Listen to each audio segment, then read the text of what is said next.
un poco en qué radica, a su juicio, el secreto del éxito. Correcto. De India hoy día. Sí, por supuesto. El libro mío, publicado por Mercurio Aguilar, es básicamente una historia de los últimos 20 años de la India, desde 1991 en adelante. ¿Por qué 1991? Porque en 1991, lo que se ha llamado la Revolución de 1991, a diferencia de la Revolución en Chile de 1891, claro, es el año de las grandes reformas.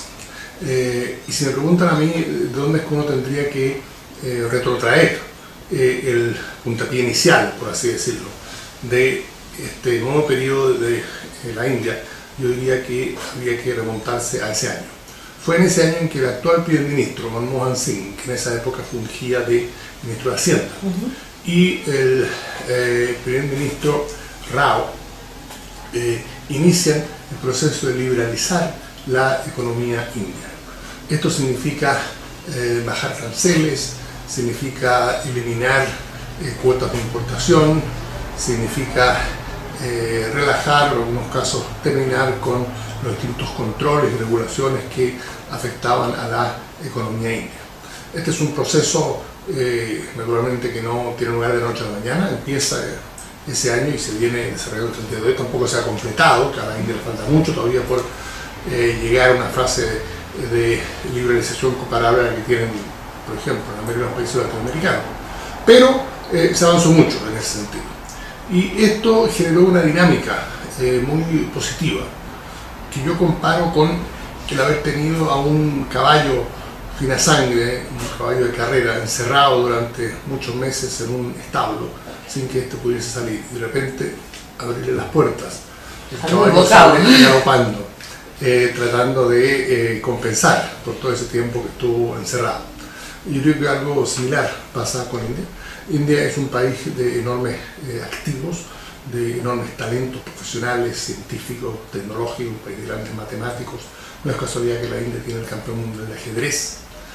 La sabiduría convencional es que los indios no son muy buenos para los deportes y, por ejemplo, las Olimpiadas de Londres no sacaron ninguna medalla de oro, pero tienen el campeón mundial de ajedrez, gradúan a 400.000 ingenieros al año. Y yo creo que en esos factores es que hay que buscar el éxito que ha tenido la India durante estos últimos años. ¿Cómo se explica su alto crecimiento económico? Bueno, a ver, durante el periodo que va desde la independencia de la India en 1947 hasta fines de los 70, durante 30 años, 32 años, había una expresión que se llamaba en economía la tasa hindú de crecimiento, con lo cual se refiere a una tasa de crecimiento bajo, que fluctuaba alrededor del 3%. Y una de las grandes críticas que se hacía a la India de esa época era que no lograba arrancar.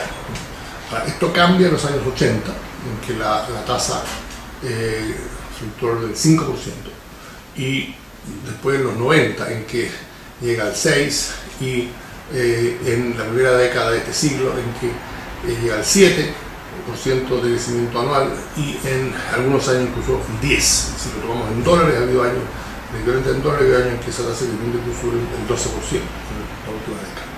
Bien, ahora, repito, esto a mi juicio se debe a una especie de energía acumulada que nosotros encontrábamos en India después de tantos años de estar frenada y arropada por distintas regulaciones.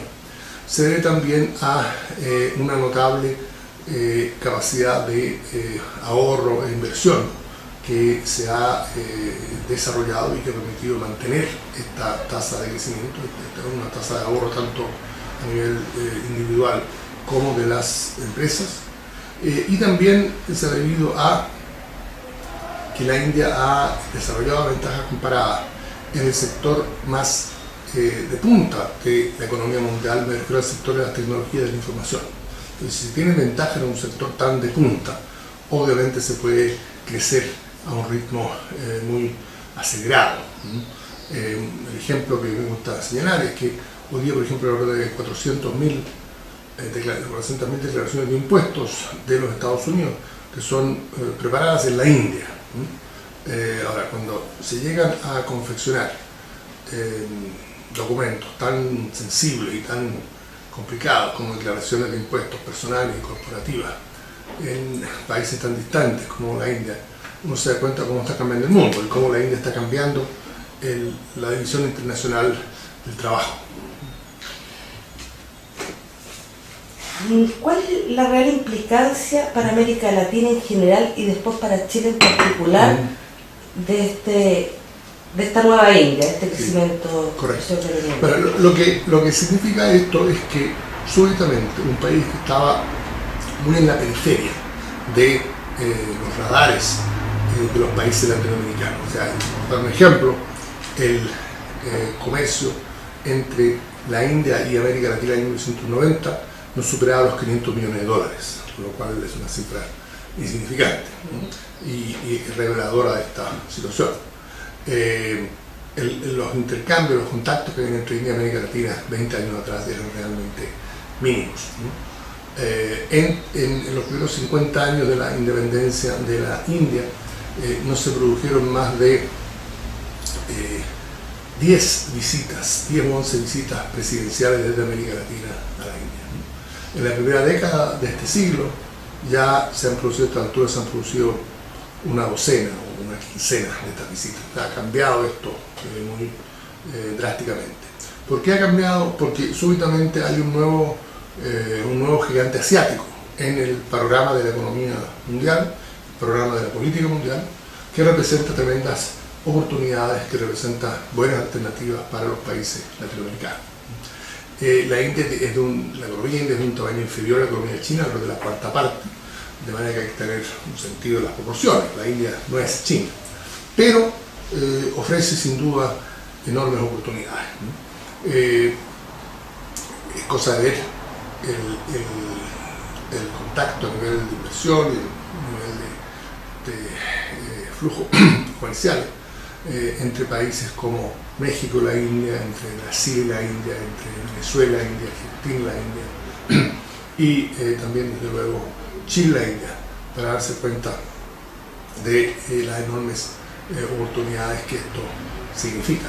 India está comprando enormes cantidades de aceite de soya a Argentina, a Paraguay y a Brasil. La India es un país vegetariano, por lo tanto consume mucho soya, y la economía argentina ha cambiado drásticamente debido a esta tremenda demanda y ha aumentado mucho lo mismo ocurrió en Paraguay. Paraguay está creciendo a tasas entre el 10 y el 15% anual y está creciendo sobre todo por esta gran demanda de soya. En el caso de Brasil, la India ha comprado una cantidad de aviones a Embraer, en fin, y para pasar al caso de Chile, a mí me tocó verlo de forma muy directa. En los 4 años que yo estuve en India, desde el año 2003 hasta el año 2007, las exportaciones de Chile se multiplicaron por 10, pasando de $230 millones a $2.200 millones.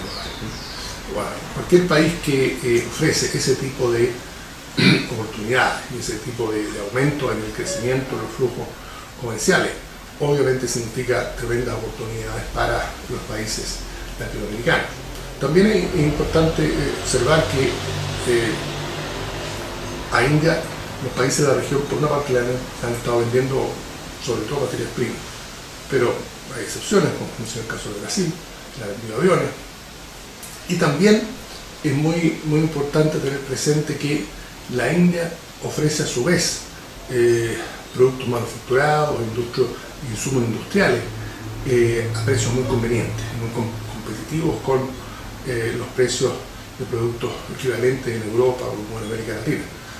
A mí me da mucho gusto ver acá en Santiago el Mahindra Scorpio, que se ha vendido mucho y solo lleva 4 o 5 años en el mercado. La camioneta Mahindra también se vende mucho porque es un buen producto hecho para funcionar con carreteras no óptimas y que duran mucho.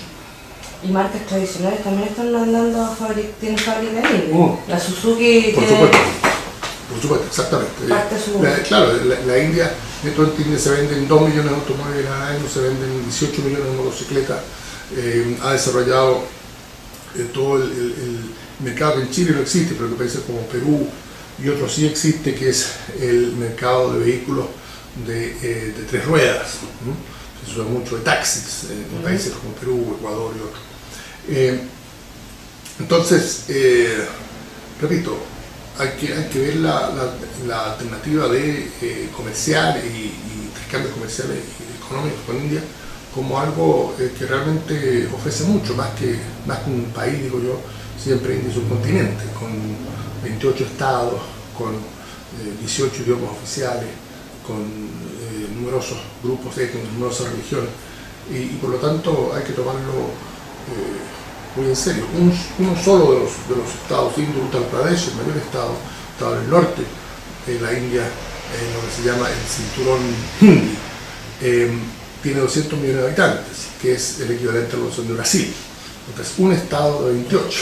Hay que darse cuenta lo que esto implica, ¿no? Y algo que yo siempre subrayo, en un mundo que todo el mundo está obsesionado con los rankings, con ser número 1, es cierto, China es el país más poblado hoy día, con 1.300 millones de habitantes, y la India es el segundo país más poblado, con 1.200 millones de habitantes.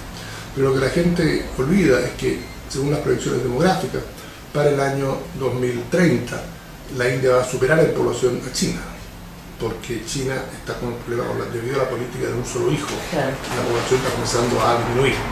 Por lo tanto, para el 2030, India va a superar y va a ser el país más poblado del mundo.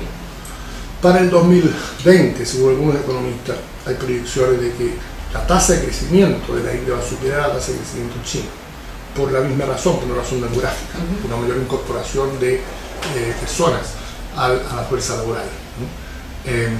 Hoy en día, 1 de cada 6 personas en el mundo es India. Para la década del 20, se calcula que 1 de cada 4 personas en edad laboral va a ser India. Entonces, eso naturalmente ofrece enormes oportunidades. ¿Nosotros todavía conocemos muy poco de India? Sí, yo creo que el conocimiento que tenemos de India es mínimo. Yo creo que algún conocimiento hay sobre lo que yo llamo la vieja India. El ashram, Madre Teresa, los encantadores de serpientes, el eterno oriente, ese tipo de cosas, ¿no? Y bueno, hay una serie de círculos en que hay personas que van a pasar tiempo en un ashram, van a meditar, en fin, son parte de distintas sectas, etcétera, y hay algún grado de conocimiento sobre eso. Pero el propósito de mi libro es tratar de transmitir que, si bien esa otra India, lo que yo llamo la vieja India, existe y está lejos de desaparecer, hoy en día la acompaña otra expresión de ese gran país, que es la nueva India. Y yo con la nueva India me refiero precisamente a la India que ha surgido en los últimos 20 años, esta India que tiene en Bangalore, una ciudad que hay más ingenieros en informática que en Silicon Valley en los Estados Unidos, que está cambiando, como decía, la forma en que se trabaja en el mundo, está cambiando la visión internacional del trabajo, permitiendo transmitir información y productos a muy largas distancias. La frase que me dijo un empresario al que yo entrevisté es la siguiente: lo que se puede hacer a 1 kilómetro de distancia se puede hacer a 5.000 kilómetros de distancia, ¿no? Y por lo tanto, todo lo que se puede enviar vía correo electrónico o a través de otros medios de internet se puede hacer a distancia, ¿no? Y en la medida que nos vamos moviendo hacia la economía del conocimiento, que es lo que está ocurriendo cada vez más en nuestra era, obviamente eso significa que esto le da a India enormes ventajas, y por eso creo yo que la India es un país con el cual debemos saber más y con el cual tenemos que vincularnos más.